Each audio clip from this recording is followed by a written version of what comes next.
Welcome to the Law Firm Growth Podcast, where we share the latest tips, tactics, and strategies for scaling your practice from the top experts in the world of growing law firms. Are you ready to take your practice to the next level? Let's get started.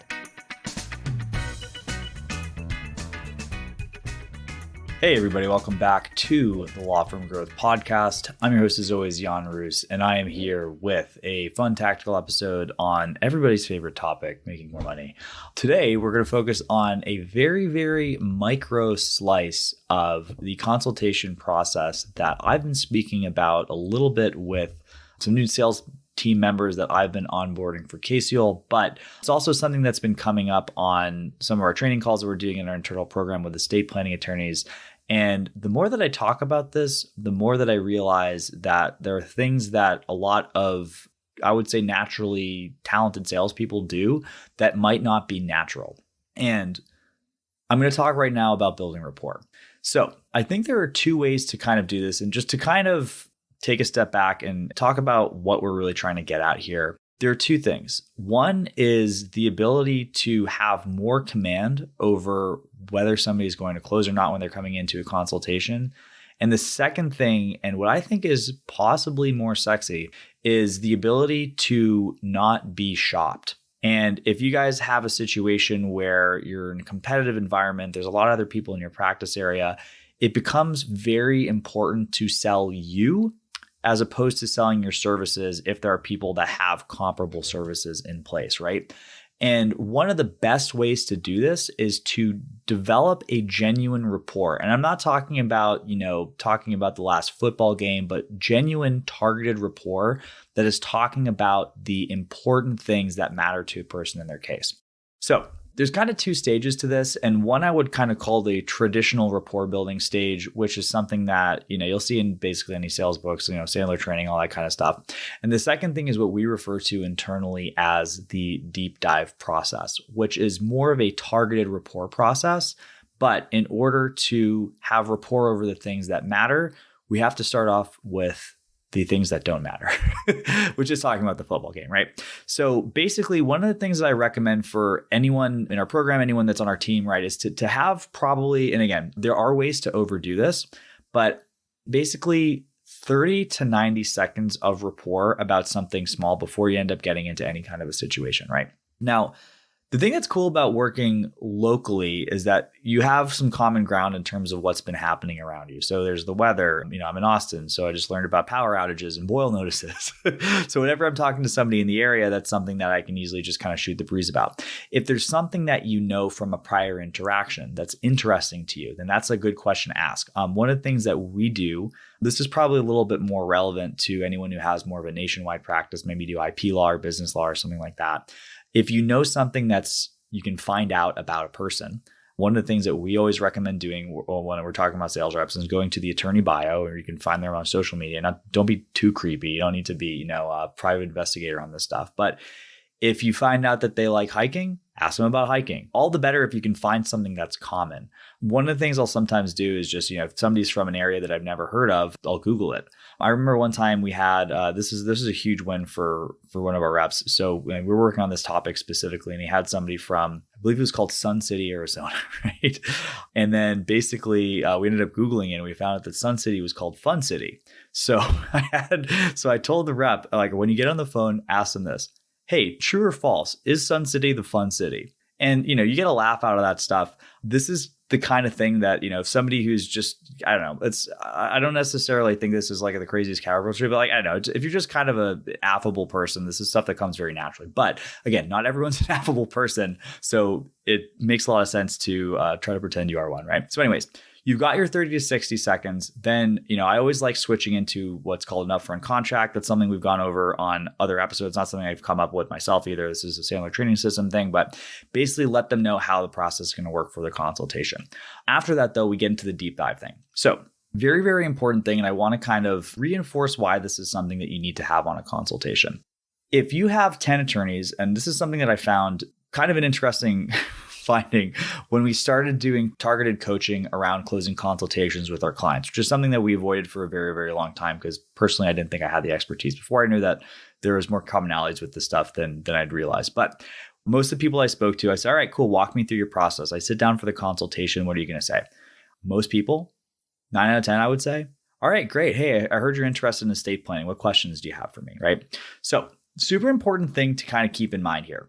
One, if 10 people are asking that question, one person is taking control of the conversation, asking people targeted questions, that person is going to make a lot stronger impression.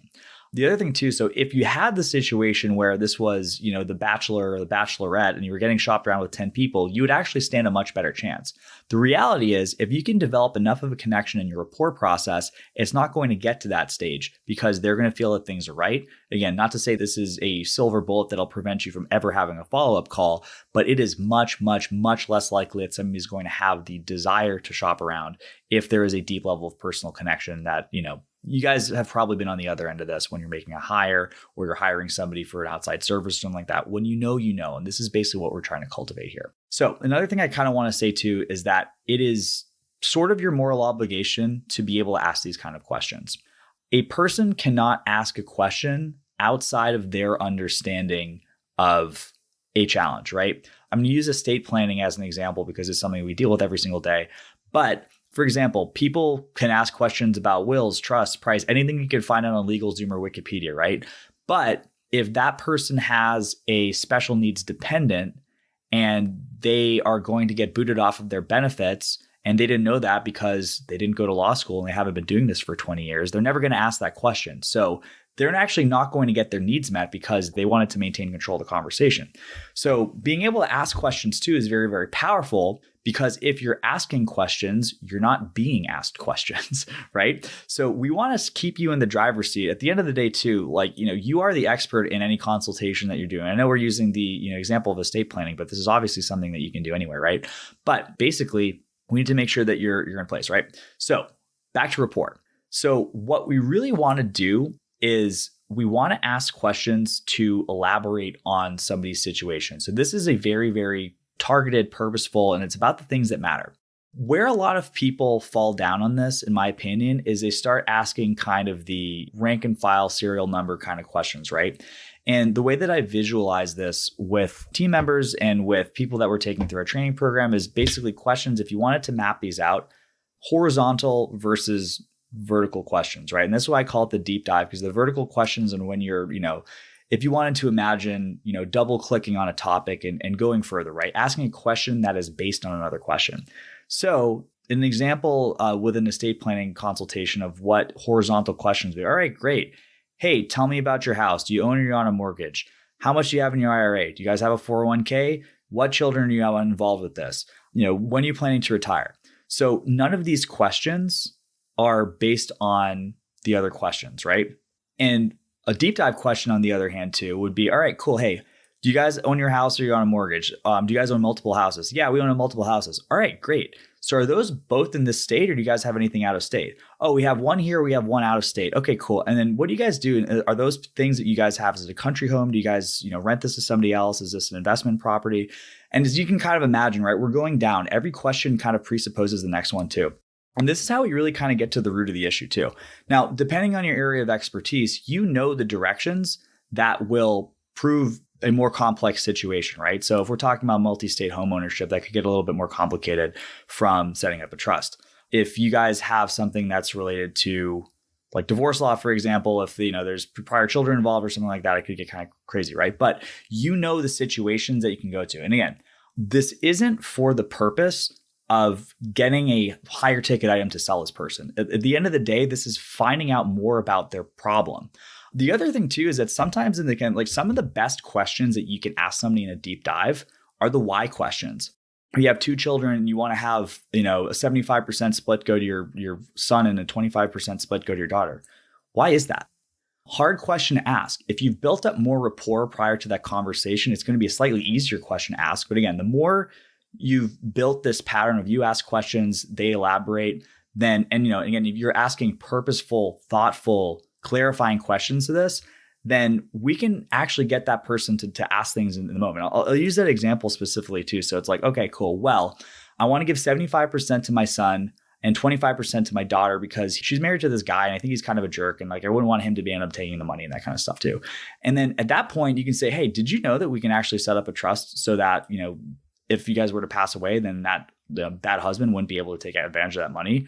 Wow, that's really cool. So in that moment, you have kind of an aha for the client, but at the same time too, you can get people to experience things and ask themselves questions that they've likely never asked themselves before. So one of the real powers of, I want to say this, but also just, the power of being good at consultations and sales in the first place is that you really have the opportunity. You have the opportunity to offer clarity to people. If you aren't asking people these questions, they aren't asking themselves.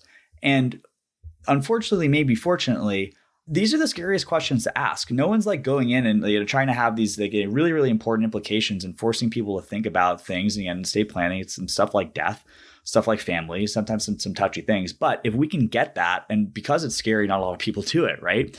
So this is kind of something that we're able to do. But ultimately, the kind of situation here too is that we really kind of want to cultivate curiosity, right?